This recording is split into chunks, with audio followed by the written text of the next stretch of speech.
नमस्कार साथियों। Online classes के इस क्रम में हम साखियाँ पढ़ रहे थे।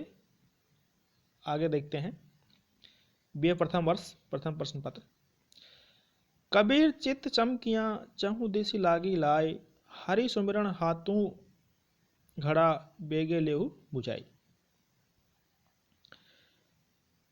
अर्थात कबीरदास जी ने इस साखी में विषय वासना रूपी आग को बुझाने का उपदेश दिया है। यानी कि जो आग है विषय वासनाओं युक्त, उसको बुझाने के लिए कहा गया है। कबीर कहते हैं कि रे चित्त, तुझमें बोध रूपी चमक पैदा हो गई है। बोध मतलब ज्ञान, यानी कि तुझमें ज्ञान रूपी चमक पैदा हो गई है। अब मुझे सारे संसार में विषय वासना रूपी आग लगी हुई दिखाई देती है, अथवा चारों ओर विषय वासना की आग लगी हुई है। यह देखकर मेरा चित्त चौंक गया है। हे जीव, तुम्हारे हाथ में भगवान का नाम स्मरण रूपी जल का घड़ा है।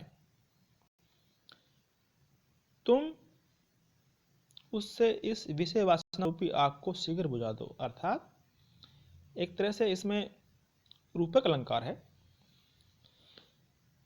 इसमें भगवान का नाम स्मरण को जल से भरा हुआ घड़ा बताया गया है और विषय वासना को आग बताया गया है।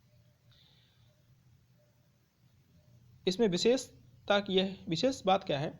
सभी संतों और भक्तों की मान्यता है कि नाम स्मरण एवं भक्ति भावना से विषय वासना का ताप शांत किया जा सकता है।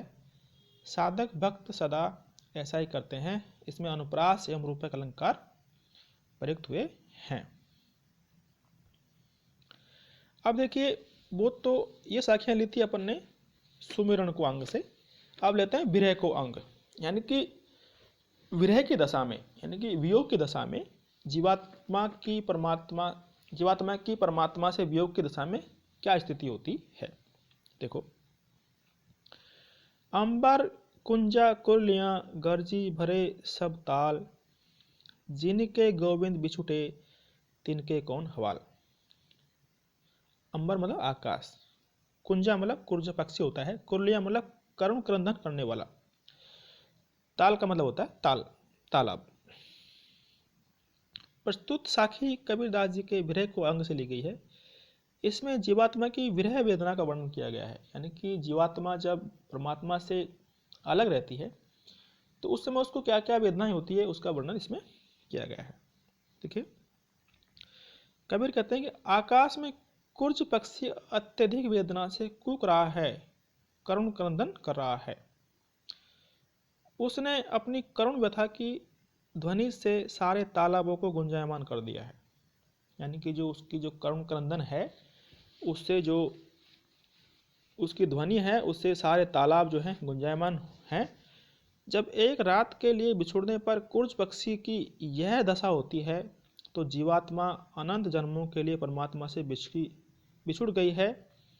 उसकी विरह वेदना का क्या हाल होगा, उसकी तो सीमाएं क्या। यानी कि जब कुर्जा पक्षी एक रात के लिए अपने साथी जोड़े से बिछुड़ जाता है तो उसकी ये हालत होती है, तो ये जीवात्मा तो अनंत अनंत जन्मों के लिए परमात्मा से बिछुड़ गई है, तो इसकी क्या हालत हो गई होगी।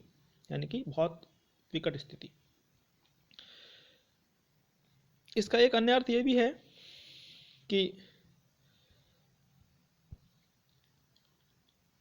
कुर्ज पक्षी के रोने से द्रवित होकर मेघ ने वर्षा करके सारे तालाब भर दिए, परंतु परमात्मा से बिछड़े हुए जिन जीवों पर अभी तक कृपा नहीं हुई, उनका क्या हाल है। इस साखी में अनुप्रास, व्यतिरेक और अतिशयोक्ति अलंकार प्रयुक्त हुआ है।